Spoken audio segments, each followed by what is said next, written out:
And how do we become who we are?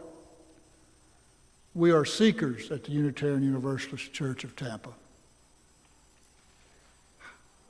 How we are is open to change, new ideas, but we remember the good traditions. Somewhere along the way, we got the impression that history is linear, that we just go forward. I think the mystics and some of us who try to be mystics and understand and seek wisdom know that it's more of a spiral. It's moving, changing, sort of like a spaceship. And we're the spaceship. And we're in orbit. And we've got our track. Well, you can see this gets conflicted after a while. But death is no change. And life is change. And we're in this spot at this time, in this building, with nearly 8 decades of history of other seekers who came, created a space that's pretty cool. Do you know that the second largest dome in the United States is down this road here at Mosi? That's what it said, I think, in Wikipedia. Of course, it's, anybody can write in Wikipedia. And that's the idea, the democracy of ideas. And you've got to discern that, what's true, what's for you. And anyone who says they've got the absolute truth, watch out. Because we're changing, we're flexible. And energy, the energy of our being is about being attracted and being related. The great teacher says it's love. It's attachment. It's respect. It's being and doing what you want done and be to you. The golden rule. So welcome to this place on this special, special day. I have 3 great holiday seasons that I enjoy the most. Thanksgiving, and not because of the pilgrims, because the crops come in the Northern Hemisphere. And the work and the sacrifice and the waiting can pay off, and you share it. We're sharing life here, and we're sharing hope.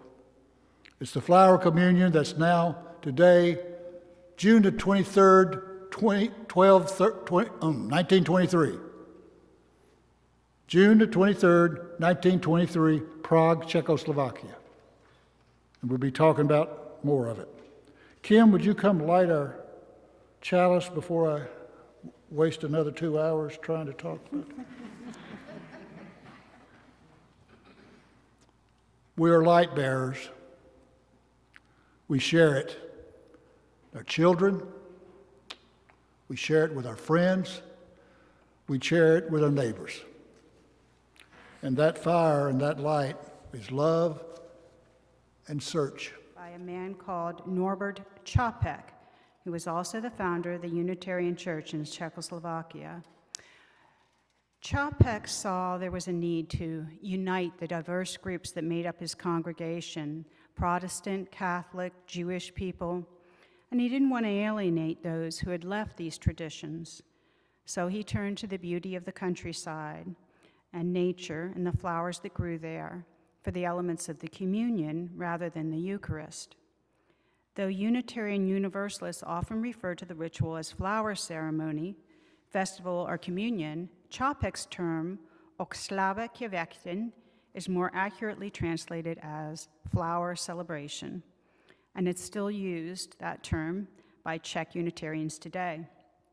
The ritual was brought to the United States in 1940 by the Reverend Maya Čapek, Norbert's wife, and was first celebrated in Cambridge, Massachusetts. It was widely adopted by the American Unitarian churches and then their successor, the Unitarian Universalist congregations. It's hard to believe it's already May. I showed up in the cold spell that hit Tampa around the first of the year, and it took me till April to get warm. And I was crippled up, and it's sort of like I'm glad spring came and I'm hot again. I want to share a reading with you. The spirit of today's service is around Chapek's gift to us in many, many ways, and we'll hear more about it in a moment. But I sort of racked my brain to get a couple of three readings from various traditions that are represented in this room. And that's hard to do. So the services I'll be conducting will try to be as wide and as inclusive as I can be, speak knowledgeably about it. And I mentioned being seekers before.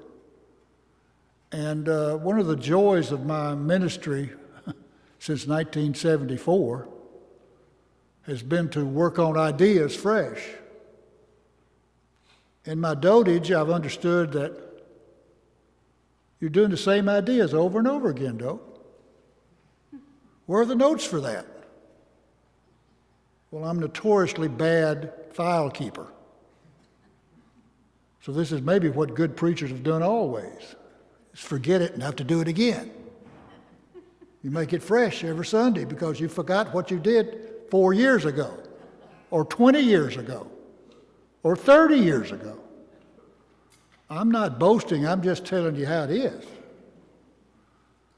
And I've been traveling some over the last 5 or 6 years to my old haunts. And I'm sort of always waiting for 2 or 3 people to come up and say, I remember when you said, and it's like, yeah, that's a good illustration. Why did I forget that? It's in my catalog. So I discovered a while ago the Message. It's both in New Testament and Old Testament now. His name is, I forget it, I'll bring it up here in a minute. But this is a Baptist preacher, sort of a renegade, and that's what I like, renegades. One of my mentors was Will D. Campbell. He was the subject of an editorial cartoon. And he was a pretty remarkable fellow in the South, and this did all. The strip was called Will Be Done. And Will Be Done, Brother Will, looked like Will Campbell. And it was written by a fellow who'd run into him, Doug Marlette, who was a Pulitzer Prize winning editorial cartoonist. Anyway, Will Campbell, I've sat with him in his study outside of Mount Juliet. I introduced him to a meeting of the Mid-South UUA in my church in Huntsville. He's a dignitary of the liberals. He and Jimmy Carter fall in the same category. And Miss Lillian Carter. Some of you may remember those ancient people. His name is Peterson, the fellow who did the translation of the Message. I've got 2 or 3 copies, so if you want to borrow it, I'll loan it to you. This is what he wrote from Luke 12:27, that were Jesus' words are interpreted through, 2,000 years? And Luke, or the author of this, may have been, 1 generation removed from Jesus. But supposedly when he did his Sermon on the Mount, that passage that's so used so often by everybody, songwriters, poets, script writers of plays, novelists, it's called the Lilies of the Field passage. These are supposedly the words that Jesus or that teacher or your mama could have said, trying to broaden the soul, open the eyes of a child. or a penitent, guilt-ridden seeker walk into the fields and look at the wildflowers. They don't fuss with their appearance, but have you ever seen color and design quite like that?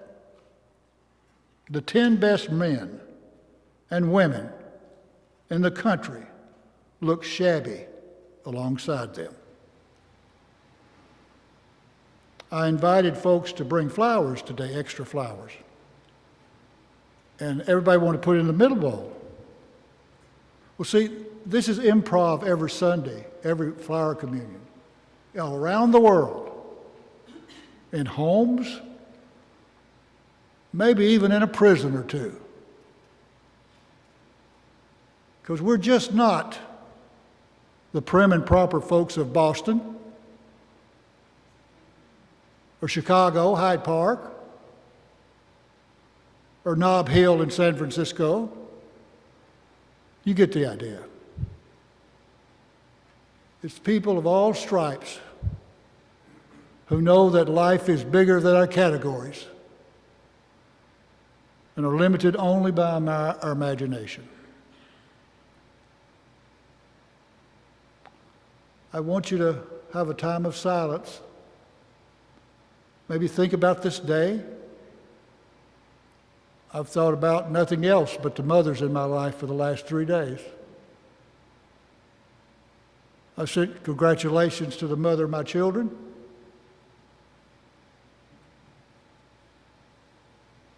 The lady who I'm going to marry. And I hope I say to every person who's capable of having a child, and those who aren't. Because I've had men nurture me and guide me. See, gentleness and affirmation comes in all forms, even in the flowers. When we are taken out of our limited humanity and open up to what poets have said, the rhythms of the universe. In a time of silence, be at your altar, be at your place. No one can go there but you, and no one can invade it. It's your space. See the flowers, smell the coffee. I'm really working on, 10 words that will satisfy the existentialist questions we live with.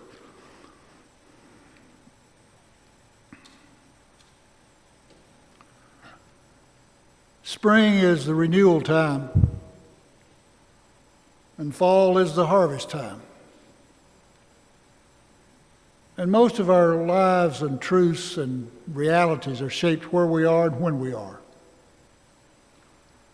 I want to be in the 1930s because I like that style of dress. I want to be Robert Mitchum. Because if you've read about Robert Mitchum, he was authentic. He didn't understand what all that acting was about. He just memorized his lines and did them.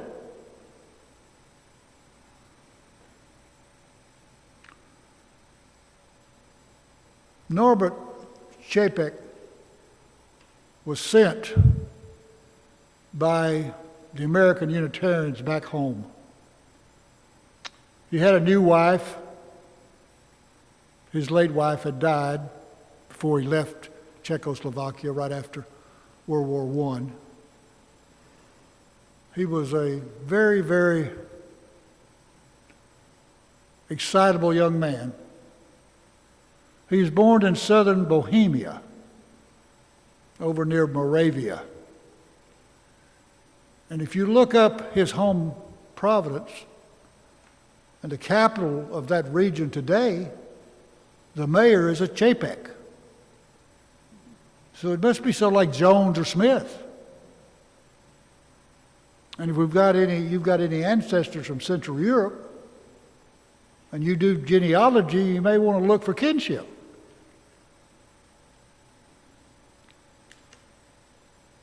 People have come together forever to understand life. And spring is a good time to do that.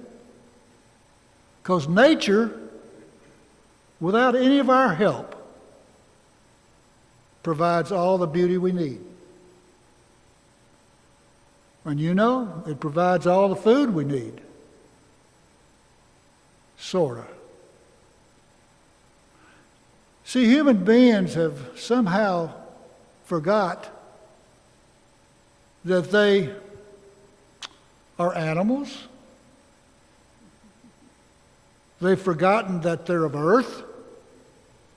See, the old folks used to say, ash to ashes, dust to dust, because they understood the fragility of life.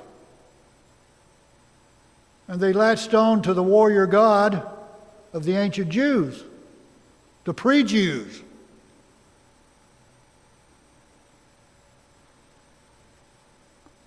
And then one of their children came along, several of them actually, who remembered that after the warrior had rescued them,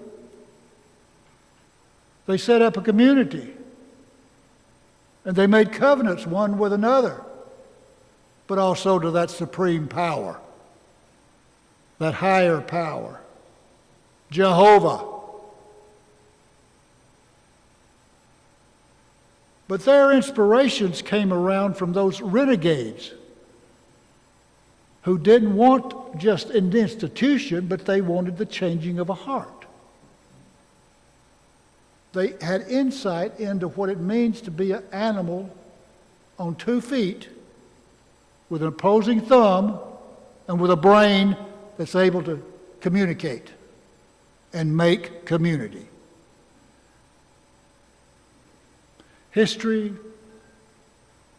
anthropology, all the sciences have given this the ability to make things,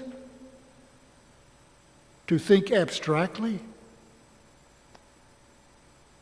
and to transplant another human's heart into Doak's chest.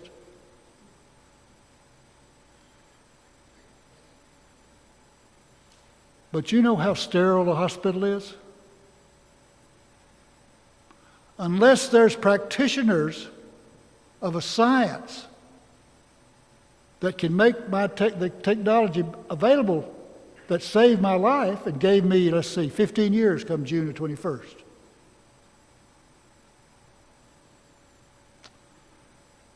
I'm struck by Albert Einstein's statement. And we've outpaced Einstein now. Dang it. I bet Newton thought he had it on all locked. But if there weren't human beings who held my hand and were awake, were in my vision when I awoke, see, it's not about this thing or that thing. It's about the energy that moves through existence, and we get to take it on for a while. Some very short times. Some middling times. Some would think they're never going to die. Look at Jimmy Carter. Look at Willie Nelson. He's coming to Tampa. Now, if I just had some lady to take me out, no, I've got a sweetheart.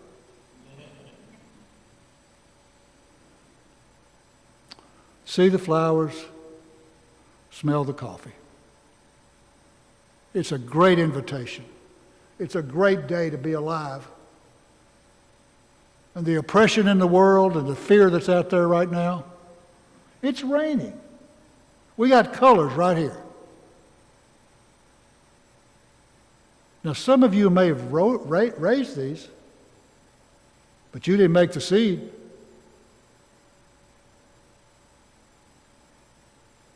You got them to grow in this funny earth out here.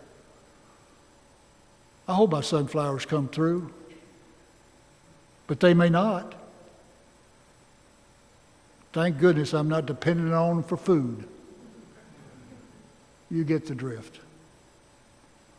We are interdependent beings. We live in a universe that's magical and mystical. But you know, we've had people who figured it out. Enough that in 100 years or less, we have organ transplants. We have opportunities to extend our lives. And just not because it's fun to do. You think these great scientists are just going for the money? They're fulfilling their destiny. And roses have thorns. Imagine that.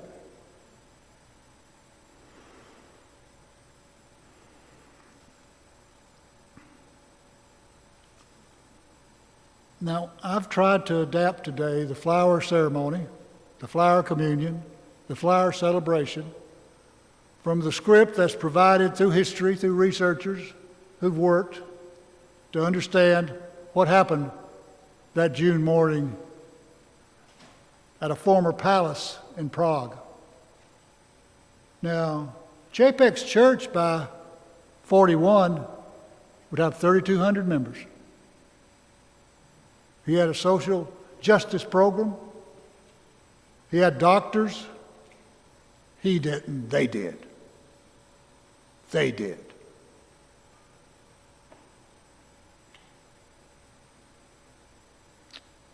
He would preach. He would listen. He would write. He was a journalist. I mean, this guy was just everything. He was a polyglot. I think that's how you say it. And he followed a different drummer. He was born in 1870, and he would die at Dachau in 1942. They finally picked him up. He was there for about a year. 2 trials. First trial let him off. Gestapo said, He's a freedom fighter. See, Czechoslovakia had only been around for 21 years. Unitarians and liberals in America had brought the expatriates over from the Franco-Russian, Australian-Russian Empire. And after World War I, when the colonial powers divided up the world, the Czechs got together and said, we want our country back. We want our country back.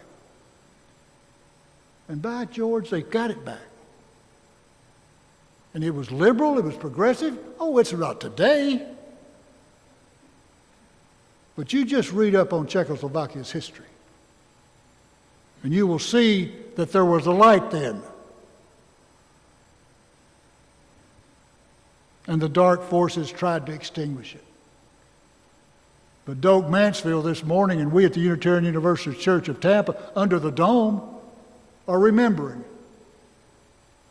And you know, I had to modify some of his words. He just said men. He didn't say men and women. But his second wife was ordained by his congregation, and she brought it to America, to Cambridge.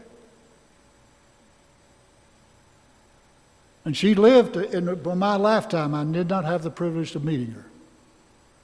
See, we've got light showers. We've got folks who said, this is a gem. This is a flower. Now you plant your crop. You are an agent of good if you choose to be. Original sin, nice idea.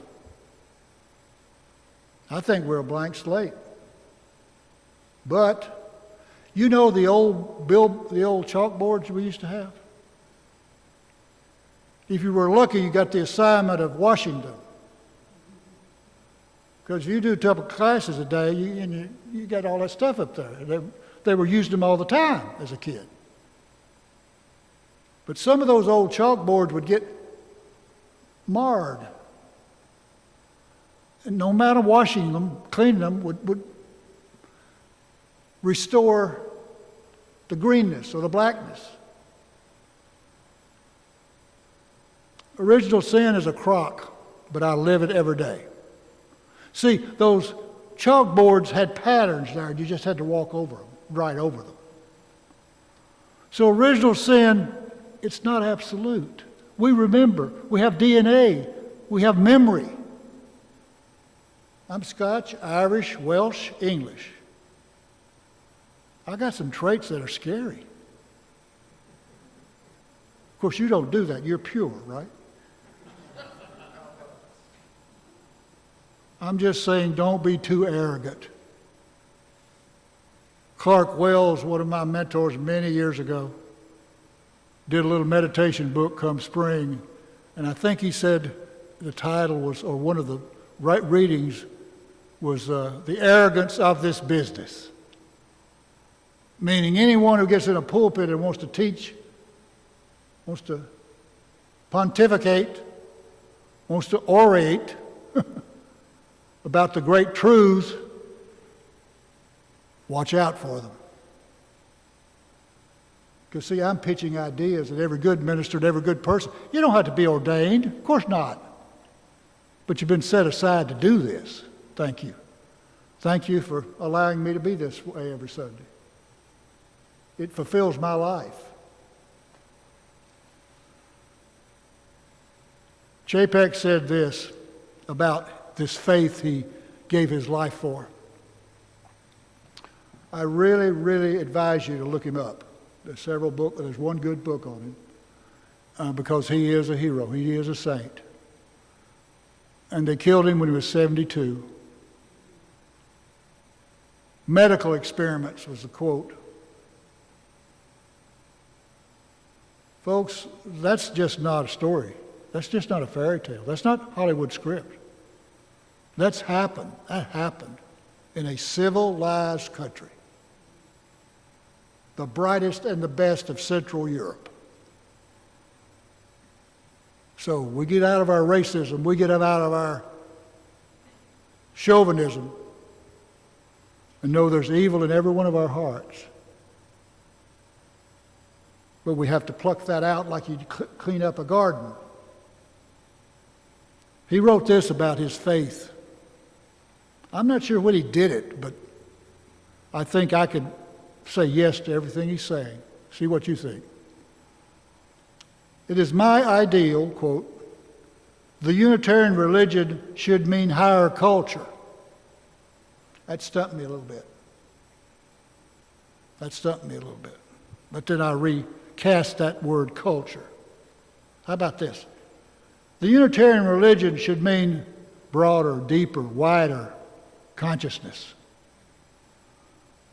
New attitudes toward life and practicality. A new worldview. That's my word. A new age. A possibility. The church must be a place, where truth is above tradition. Spirit above Scripture. Freedom above authority. And progress above all reaction. The afterlife. I've not read this till this morning, guys. And I thought I was an expert. Because I've been groping with this because I've buried a wife and a son and a daddy. The afterlife. If death were the end of everything, then life would be the stupidest of all comedies and would lack all meaning or purpose. A few years ago, purpose was the meaning of life. But I think his name was Rick Warren.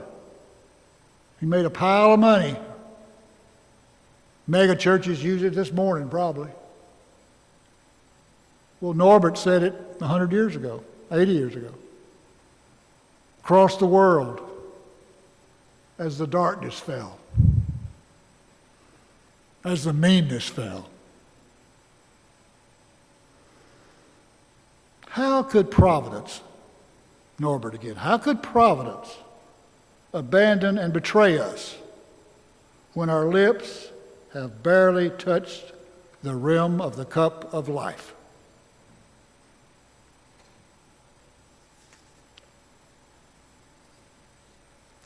Richard Henry. I knew Richard Henry. I'd forgotten I knew him. He was our minister in Knoxville from 48 to 57. He had the opportunity to be on the right side of history in the civil rights movement. And the post-World War II movement of trying to figure out what we were going to do in the brave new world, where the United Nations still had possibility.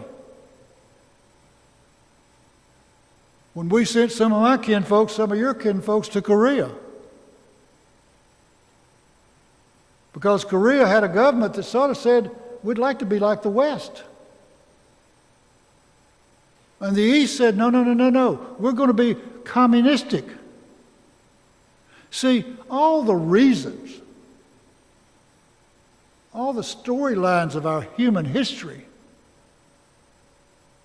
go this way and they go that way and they come back and they're a spiral. But that doesn't beg the effect that my daddy had 3 cousins who were running for their lives in Korea. So Richard Henry wrote this about Chapek. It's a great article in one of our historical journals that I refreshed this week. It was a sun-drenched pre-Holocaust faith that he described. You see, he wrote this before Dachau. He wrote this in the 20s, the 30s, 20s, when all the world were flappers and booze and Zelda Fitzgerald, and life was just wonderful. When the flappers said to the old generation, I'm going to bob my hair.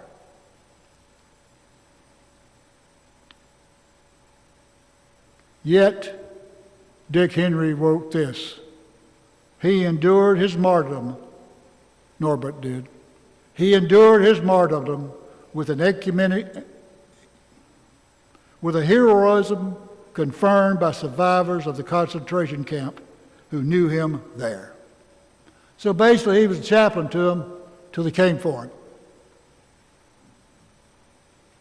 And his wife and children did not know what had happened to him till the end of the war, because they got to America before 1940. He stayed. He stayed because that's where his ministry was. These are the words he wrote for this consecration of the flowers. So we've got our flowers this morning. I invited you to bring extras, and I hope they're all up here. So we're going to, first of all, we're going to have plenty left over, which is fun. So I'm going to read the consecration, and then I'm going to walk you through what we're going to do.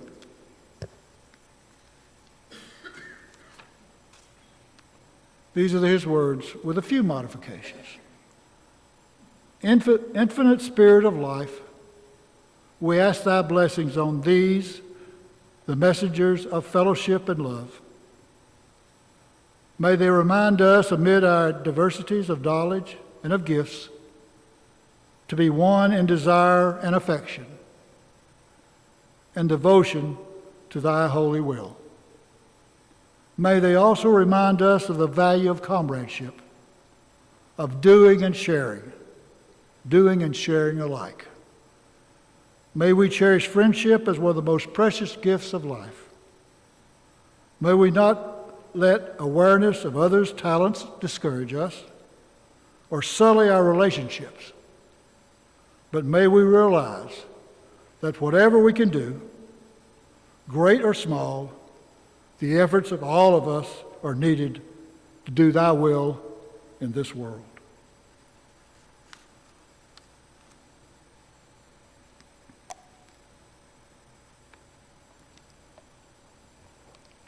Now I ask you, let's see how to do this. Why don't we come this way, starting from the back, then move forward and just come, find a flower, add it to our awaiting bouquet, and we're going to do this in silence for a little while, and we'll see what happens. And I know this is a little curveball, but I'm into a baseball idea this morning. I want silence. I want us to all just hear the air conditioning in our own hearts. And when you go back to your seat, have a seat, look at your flower, and I'll have some words for you.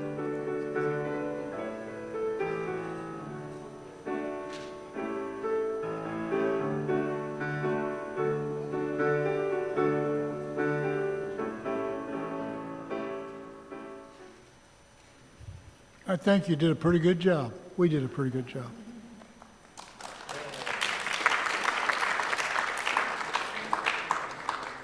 And I'll explain to you later one-on-one how I modified it incorrectly. I'll tell you right now. In the old days, as they entered what had been a former palace in Prague, two of the RE girls would have been in white dresses accepting the flowers and put them in a vase in the lobby. And then as part of the ceremony, they would come forward to maybe some music. I'm not clear on that first one because it was a really austere activity. And I'm not sure how many attended. 23, and they'd been there for 2 years. Probably, maybe 100, I don't know, maybe 500. I've not been in that palace. But then, during the service, they would be brought in and put there. Chapek would do a prayer over them, and then folks would come and take one home. Well, when I started years ago, I didn't have all the knowledge, as most of my time in my life has been. Just get out there and do it, see what happens. So we did it right after a couple of breaks there. Thank you for tolerating me. Now this is Chapek's prayer. I don't know how solemn he was. I don't know how he acted out. There's no films. There's probably somebody who wrote it up later, hopefully. This is his prayer. In the name of Providence, which implants in the seed the future of the tree, and in the hearts of men and women the longing for people to live in love. In the name of the highest, in whom we move, and in whom makes the mother and father, the brother and sister, what they are. In the name of the crones and the sages, great spiritual religious leaders who sacrificed their lives to hasten the coming of justice and peace, let us renew our resolution, our faith, sincerely to be real brothers and sisters, regardless of any kind of bar which estranged one from the other. In this holy resolution, may we be strengthened, knowing we are family. Providence, God, that everlasting Spirit, the Spirit of love, unites us in mystery and in wonder. And may we endeavor for a more peaceful and joy-filled life. Amen. A woman. Whatever. Quit. Now we're going to silently come up. We'll reverse it. Over here. Robin, y'all start it this time. And then these over here, y'all come around too. We're going to come back and take a flower. Just come back. No, come here. Go to the front. Y'all follow her. Come on, Kathy. There we go. No music, please.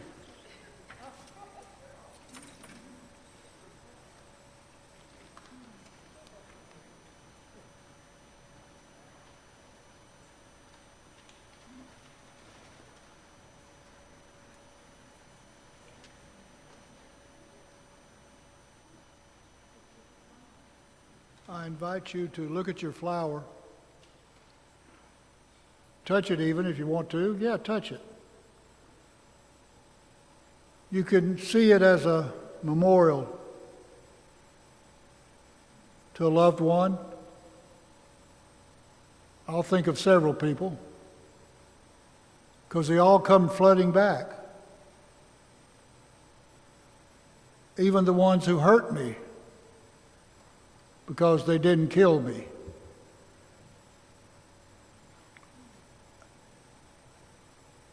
And just say thank you, if you want to yourself.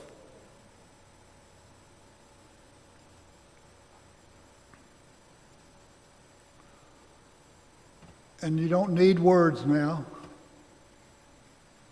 I think we all got the message, I hope.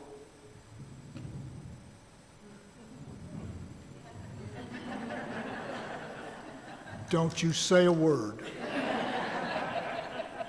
That's applause.